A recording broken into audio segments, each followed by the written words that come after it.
성경에는 많은 영적 지도자들이 있지 않습니까?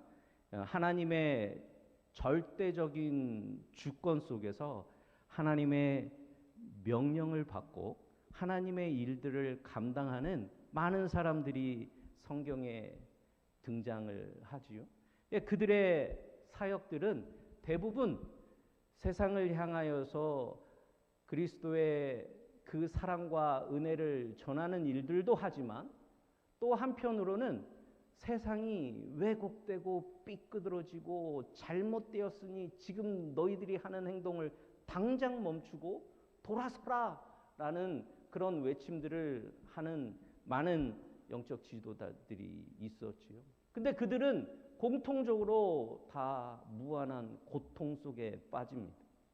하나님은 은혜로우시고 하나님은 우리를 사랑하시는데 왜 자꾸 징계의 말씀만 선포하느냐? 하나님은 복을 주시는 분 아니냐?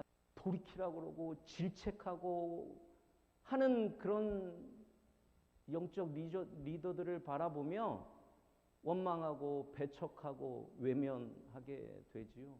그리고 세상 자체가 그런 가운데 악한 사람들은 더 잘 되는 것 같고, 그런데 정말 믿음으로 살려고 하는 사람들을 보면 뭐 별로 부럽지도 않고 닮아가고 싶지도 않고, 그러니 그런 영적 리더들이 악인들에게 휘둘리고 욕먹고 생명의 위협을 받는 그런 일들이 비일비재하게 되어지지요.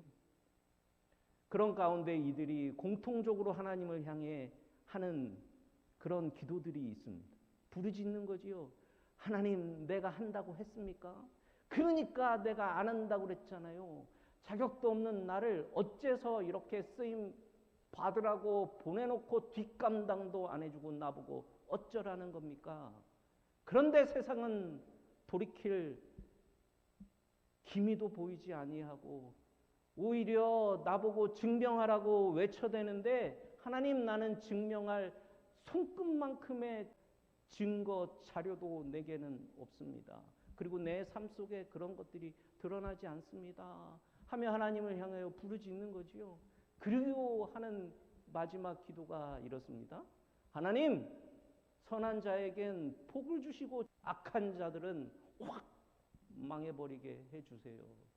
그래야 하나님의 능력과 권위와 명예가 이 세상 속에 딱 펼쳐지고, 그래서 악인들이 두려움 가운데 돌이키지 않겠습니까? 도대체 지금 하나님이 하시는 방식은 뭔가 이상합니다. 여러분, 예레미야서가 성경 중에 시편 빼고 가장 긴 성경이란 거 알고 계십니까? 그렇게 긴 내용 가운데 기적이 손끝만큼도 드러나지 않습니다. 엘리야나 엘리사처럼 어떤 특별한 능력들이 드러나지 않아요. 그러니 그 사람이 하나님 앞에 보내짐을 받았다라는 증거를 뭘로 증명할 겁니까? 그가 외쳐대는 말 몇 마디를 듣고 사람들이 판단을 해야 되는데, 그 시대의 사람들은 예레미야가 지금 전하고 있는 것이 명확하게 하나님의 말씀이다 라고 믿을 만한 그 증거들을 찾을 수 없는 거예요. 이유는 이런 부분이지요. 예레미야가 베냐민 땅의 아나돗의 제사장들 hil기야의 아들이다 라고 예레미야가 시작되어지거든요. 근데 여기서 등장하는 아나돗이라고 하는 곳이 어떤 곳이냐면 예루살렘에서 북동쪽으로 4km, 그러니까 2.5마일 정도 떨어진 도시입니다. 근데 이 도시에 몰락한 제사장들의 그룹이, 그러니까 비주류 제사장들이 거주하는 동네인 거예요. 제사장 중에 주류 세력들은 예루살렘 성 주변에 살고 있지 않겠습니까? 근데 거기서 2.5마일 떨어진 아나돗에 이 소외된 제사장들이 이주해서 이제 살고 정착하고 있는 거지요. 이제 그런 시대 가운데 이스라엘이 솔로몬의 성전 건축 이후에 남과 북으로 나뉘어진다는 것 잘 알고 계시지요? 하나님의 은혜를 입어서 찬란한 영광의 꽃이 피어지는 그 멋진 성전을 지어놓고 이 이스라엘 백성들이 남과 북으로 분열된다는 건 참 아이러니한 일 같아요. 그렇지 않습니까? 그런데 이 예레미야가 어떻게 사역을 어떤 상황에서 시작하게 되냐면요. 북이스라엘이 아수르에 의해서 멸망이 돼버립니다. 북이스라엘이 아수르에 의해서 이미 멸망이 된 상황이에요. 그래서 남유다의 요시야 왕이 통치를 하고 있는 시절 가운데 13년이 지난 다음에 이 예레미야가 하나님의 부르심의 소명을 받게 된 것이에요. 근데 이때 북이스라엘을 점령했던 아수르가 바벨론에 의해서 점점 힘을 잃어가던 시기인 거예요. 예레미야가 하나님의 붙들림을 받아서 그 사역이 시작된 것이지요. 근데 바벨론은 아직 이 세계 패권을 손에 쥐지 않은, 그러니까 신생이어서 막 커가고 있고 아수르는 힘을 누르고 있지만 아직 아수르를 완전히 진멸하진 못한 상황이에요. 그러니까 이렇게 세계 패권이 막 어수선하고 어중간한 요 상황에 요시야 왕의 통치가 유다 사람들의 마음을 평안하게 하는 거지요. 이때 요시야 왕이 성전 수리를 하게 되어지는데 hil기야라고 하는 제사장에 의해서요 율법책이 발견이 됩니다. 그래서 그 발견된 율법책을 막 낭독하다 보니 여기저기에서 막 탄식이 터져 나오고 맞아 그래서 우리가 하나님의 곁을 떠났기 때문에 이와 같이 힘든 시기들을 겪었었구나. 그 찬란했던 영광들이 이렇게 쪼개진 거구나. 하나님 앞에 돌아가야 돼요. 맞아요. 회개해야 되는 게 맞습니다. 그런 마음들이 불타오르고 있는 거예요. 그때 훌다라고 하는 이름도 없는 무명의 여종이 이 요시야에게 종교개혁을 해야 됩니다 라고 한마디 던진 게 요시야 왕이 작정을 하고 자 우리 종교적으로 개혁을 합시다 라고 선포를 하게 되어집니다. 그래서 그 어수선한 세계 정세 속에서 이 남왕국이 힘을 얻고 하나님 앞에 이 돌이킴의 은혜들을 막 경험하고 있는 거지요. 이스라엘의 그 변화와 부흥의 그런 희망이 예레미야에게 막 차고 넘치는 거예요. 그렇지 않겠습니까? 얼마나 행복할까요? 하나님의 부르심을 받았어. 근데 세상이 변하고 있어. 왕을 움직여서 이런 일을 하고 있어. 내가 열심히 그 일을 돕고 있어. 이 하나님이 이 민족을 다시금 돌이키게 하시네. 변화를 주시네. 얼마나 사역자로서 행복할까요? 그런데 문제는 아수르가 바벨론하고 경쟁하는 가운데 애굽이 이 바벨론을 경계하는 거예요. 견제하기 위해서 아수르를 도우려고 막 진격을 하는데 무기또라고 하는 곳에서 싸움을 붙은 거지요. 그곳에서 요시야 왕이 죽임을 당합니다. 이 전사해버리고 나니까 그동안에 요시야 왕에 의해서 주도되어진 이 종교개혁이 거기서 멈춰버리는 거죠. 그러니 새롭게 애굽의 왕에 의해서 세워지는 왕들은 그냥 애굽 눈치만 보고 애굽이 하라는 대로 해야 되니 종교적으로 우리는 이렇게 살아야 됩니다. 하나님의 백성들입니다. 라는 정체성을 지켜나갈 재간이 없지 않겠습니까? 그래서 그냥 끌려다니다 결국엔 하나님 앞에 악한 길로 들어설 수밖에 없는 그런 상황 가운데 흘러가죠. 예레미야가 이 상황을 보고 어떤 마음이 들었을까요? 너무 좌절하는 거죠. 그리고 희망이 산산이 부서지는 거예요. 그리고 이스라엘 백성들은 그 이전보다 점점 더 악해지는 모습들을 보니 예레미야의 이 좌절은 그 어느 때보다 극심한 거입니다. 이 예레미야가 하나님 앞에 받은 소명을 감당하기 위해서 전하고 있는 말은 종교 지도자들이요, 그리고 왕이시여, 그리고 그 밑에서 나라를 함께 이끌어가는 너희 정치 리더들아, 돌이켜라. 너희들 때문에 이 백성들이 하나님의 곁을 떠나고 있고 망가지고 있고 우리는 이제 벌 받을 거야. 이러다 다 죽어. 그러고 외치는 겁니다. 오징어 게임을 보셨으면 이럴 때 좀 웃어주시면 좋은데. 이러다 다 죽어.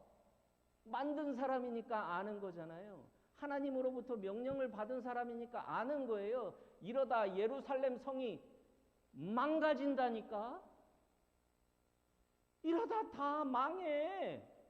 그런데 지금 백성들과 정치 지도자들과 리더들은 어떤 상황인 거예요? 요시아가 죽어서 지금 우리가 좀 위기는 겪고 있지만 세계 패권이 바벨론으로 훌렁훌렁 넘어가고는 있지만 그런데 여전히 우리는 아수르에 의해서 망한 민족도 아니고 북이스라엘 쟤네들처럼 하나님 은혜도 못 입고 우리는 선택받았으니까 괜찮아.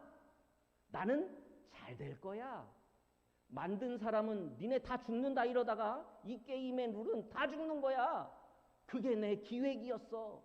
라고 말하는데 참가한 사람들은 그 상금 때문에 아니야 나는 괜찮을 거야. 저게 내 거가 된다면 까짓 거 이까짓 목숨 한번, 이런 마음이랑 똑같은 거죠. 그러니 어떤 메시지만 하느냐? 아니 괜찮아. 하나님은 사랑의 하나님이잖아. 고쳐주실 거야. 괜찮아. 지금 인류 역사 속에 괜찮았어. 잘 될 거야. 우리 잘 되자고 기도하자. 하나님은 우리를 선택하셨습니다. 그러니 이 예레미야의 외침이 어떻게 여겨질까요? 기분 나쁘죠. 그리고 이 지금 현 시대를 계속 비판하고 이 정권을 막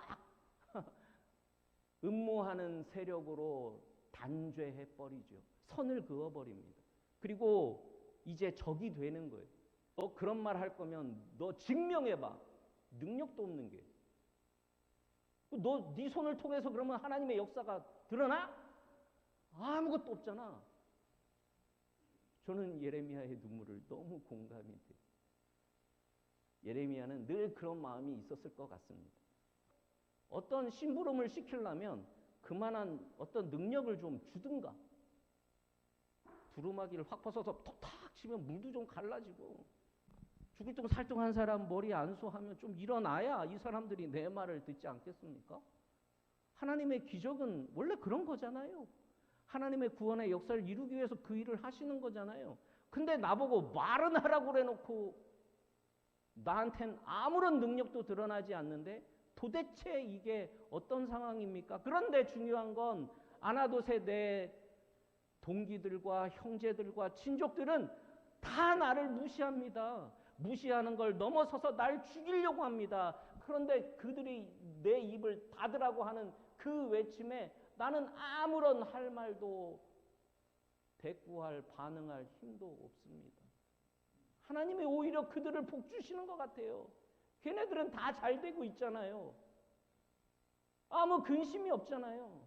근데 나는 돌아서면 걱정이고 오늘 살아갈 그 염려도, 오늘 해야 되는 이 상황들이 도대체 그러면 나는 이 일을 계속해야 되는 겁니다. 그러니 예레미야가 하나님 앞에 호소할 수밖에 없었던 거죠. 하나님의 해야 하시는 그 일이 아무런 공신력도 없고 어떤 이슈를 만들 능력도 없고 어떤 특별한 아이디어도 없이 그저 가서 맨 똑같은 소리만 귀 닫고 몰라 라고 하는 사람들한테 외쳐야 되는 이게 도대체 언제까지 돼야 됩니까? PPT 3번을 넘겨주시겠습니까? 예레미야 4장 19절에 보면, 그런데 놀랍게도 이 예레미야의 유별난 재주가 뭐냐? 하나님의 마음을 이해하고 공감하는 능력이 이 예레미야에게 있었던 겁니다. 다른 능력 아무것도 없는데 그냥 오로지 하나님의 마음이 느껴져. 그리고 굳이 나를 보내서 니네들 이러다 다 망한다. 맴매할 거야.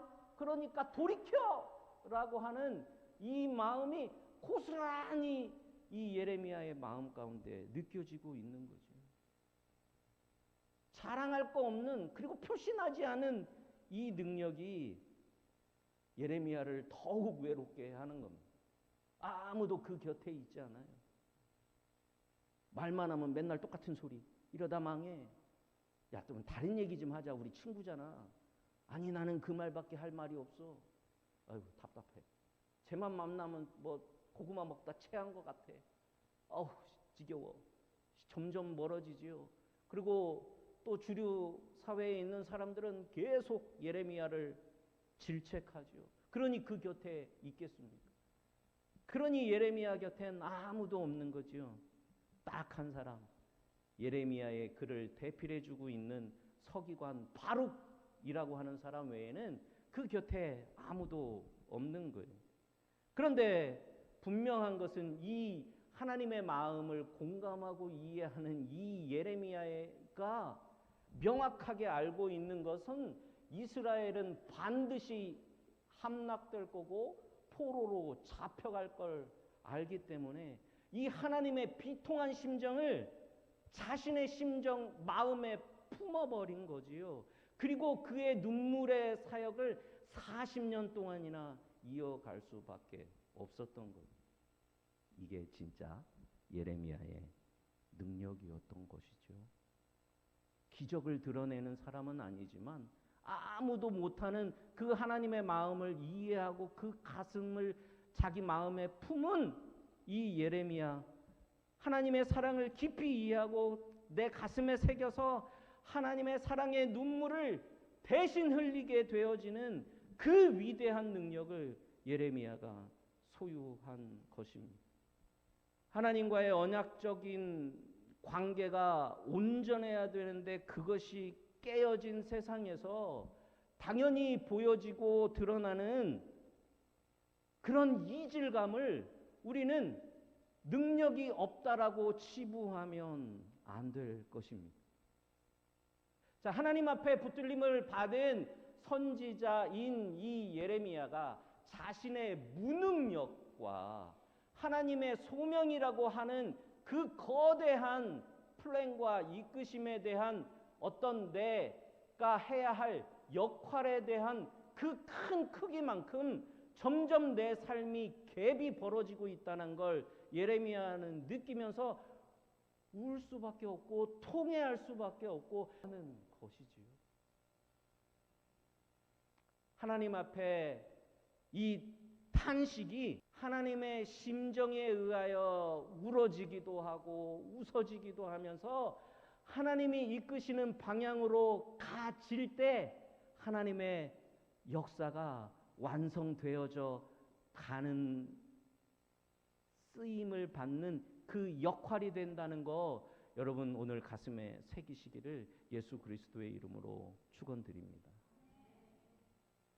세상 모든 창조물들이 선택받은 누군가만을 편애하는 방식으로 하나님의 선택된 백성들을 지키는 것만이 하나님의 목적이었다면 사실 이 시대에 지금 우리도 어찌 보면 예수님을 믿는 은혜를 입어 이렇게 예배드리는 시간이 허락되지 않았을 수도 있습니다.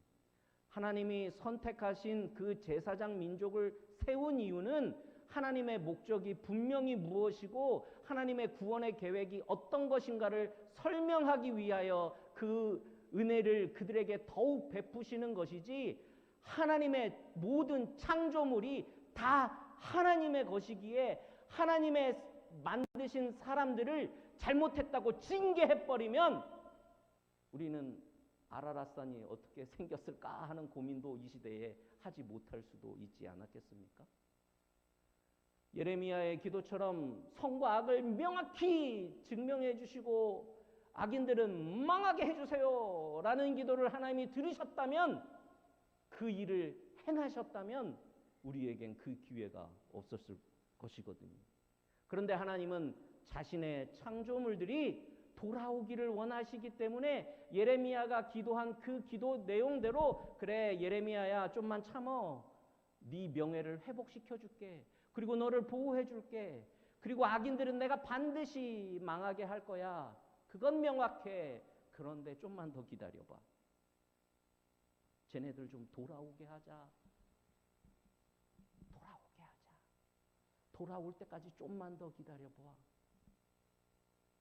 그래서 하나님이 그 돌이키심의 은혜들을 위하여 기다리고 계시기 때문에, 이 예레미야가 그것을 알았기 때문에 무능한 자신의 처지와 아무것도 할 수 없는 이 상황 가운데 그 하나님의 처절한 마음을 품고 같이 기도하고 기다리는 일에 쓰임 받았다는 것을 여러분 기억하시면서, 왜곡되고 일그러진 세상을 우리가 원하는 방식으로 우리가 원하는 때에 돌이키게 하고 멋지게 재포장하고 하는 능력은 우리에게 없습니다. 죽은 사람을 살리우고 다 응급실에 다 죽어가는 사람을 내가 손 얹었다고 낫게 하는 능력은 우리에게 없습니다. 그러나 명확한 것은 하나님이 세상을 사랑하셔서 세상의 백성들이 하나님 앞에 돌아오기를 간절히 바라고 원하시는 것이 하나님의 일이라고 요한복음 6장 29절 말씀에 말씀하십니다.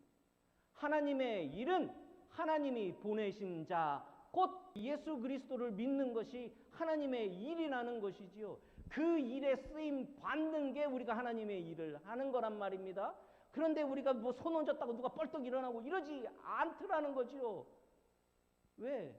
우리 안에 죄가 관영하니 그 일들이 쉽사리 일어나지 않는 거예요. 그런데 하나님이 무능하다고 그런 상황 가운데 외치는 자들을 향해서, 야 네가 하나님 쓰임받는 자라면 증명해봐 라고 하는 자들을 향하여서 우리가 유일하게 할 수 있는 바, 예레미야가 경험한 맛바처럼 하나님의 그 비통한 심정을 가슴에 품고 매일 주야로 통회하며 회개하며 기도하는 건, 내가 또 그런 능력도 없지만 적어도 내가 누군가를 사랑한다면 그 사랑하는 사람들을 위해서, 내 자녀들을 위해서, 내 가족들을 위해서, 내 친지들을 위해서, 그리고 우리가 이렇게 교회 공동체라고 하여지는 이 모여진 이 무리들을 위해서 억지로라도 한 방울의 눈물이라도 흘릴 수 있는 건 우리가 해볼 수 있지 않겠습니까?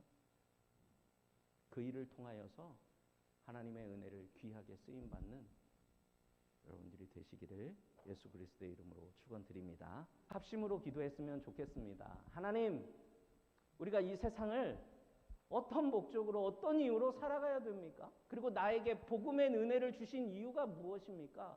그리고 그것을 이루어가고 이 풍진 세상 가운데 능력 있는 그리스도인으로 살아가는 것이 무엇입니까? 하나님, 잘 모르겠습니다. 이게 더 옳아 보이기도 하고 저것이 옳아 보이기도 하고, 마저 세상에 평안이 하나님 은혜 가운데 있어야 하기도 하고, 그러나 이러다 다 망할 것 같기도 하고 잘 모르겠습니다. 그런데 적어도 하나님의 일이 완성되기 위하여서는 세상 땅끝까지 이르러 믿지 아니하는 자들이 하나님 앞에 돌아오는 것을 하나님 원하시기에, 그 일을 위하여 하나님, 내가 조그만큼이라도 역할을 할 수 있었으면 좋겠습니다. 그래서 하나님, 그 쓰임을 받게 해주세요. 그런데 나는 보지도 못하고 알지도 못하는 사람들을 위해서 예레미야처럼 눈물을 흘리며 그 마음을 품는 능력은 없습니다. 그러나 적어도 내가 알고 있는 내 사랑하는 이들을 위한 기도만큼이라도 하고 싶습니다. 하나님, 그렇게라도 쓰임받아서 하나님 앞으로 내 기도 가운데 내가 복음을 잘 전하는 능력이 없을지라도 그 기도 가운데 하나님이 혹 은혜를 주시우면 그들이 하나님 앞에 불리움 받고 돌아오는 그 은혜를 경험하게 하여 주시옵소서. 내가 그렇게 축복의 통로로 나를 사용하여 주시옵소서 라는 기도를 이 시간 다 같이 기도하고 예배를 마치도록 하겠습니다. 기도합니다. 사랑과 은혜 하나님 아버지, 하나님 작고 연약한 자, 하나님의 부르심의 은혜를 따라 순종함으로 말씀을 주님 전하였습니다. 하나님의 부르심의 은혜를 입었다고 하는 우리들이 막상 세상을 향하여 그 하나님의 은혜와 그 하나님의 명령을 증거하는 때에 하나님 너무나 부족함이 있고 역량이 부족합니다. 제게는 능력이 없고 하나님의 그 수많은 사역들을 감당했었던 그 멋진 사람들처럼 쓰임받을 재간도 없습니다. 그러나 하나님 단지 하나 이 시간 주님 주신 말씀을 통하여서 하나님 혹여라도 조금이라도 이바지할 수 있는 그런 마음이 들지 않을까 싶은 모습들을 발견합니다. 그것은 예레미야가 하나님의 심정을 그 마음에 품고 하나님의 비통한 심정을 가지고 눈물을 흘리며 기도하며 자신의 민족들이 하나님 앞에 돌아오기를 애타게 부르짖었던 그 심정을 하나님 이 시간 우리에게 허락하여 주시어서 아버지 하나님의 나의 사랑하는 이들을 위하여 나의 가족 친지들을 위하여 또 우리 교회 공동체를 위하여 그리고 샬롯주빌이라고 하는 이 땅에 있는 죽어가는 영혼들을 위하여 기도할 수 있는 그 은혜를 우리에게 허락하심으로 말미암아 하나님의 이끌리심의 은혜를 체험하고 살아가는 복된 인생 되게 하여 주시옵소서. 하나님 감사합니다. 부족한 자를 통하여서 하나님의 심정을, 비통한 심정을 우리의 가슴에 품고 우리가 아무리 무능할지라도 아무런 역량이 없을지라도 하나님 앞에 어떻게 쓰임 받을 수 있는가라는 기대의 마음을 품을 수 있게 하여 주셨사오니 이 은혜를 통하여 하나님 우리가 1분이라도 하나님 우리가 하나님의 사랑을 입은 자들을 위한 눈물을 흘릴 수 있는 우리의 삶이 되게 하시고 또 그 은혜의 삶을 통하여 하나님의 영광이 드러나며 하나님의 일이 여전히 이어가 주실 수 있도록 하나님 역사하여 주시옵소서. 크신 사랑과 은혜를 감사드리며 살아계신 우리 주 예수 그리스도의 이름으로 기도하옵나이다. 아멘.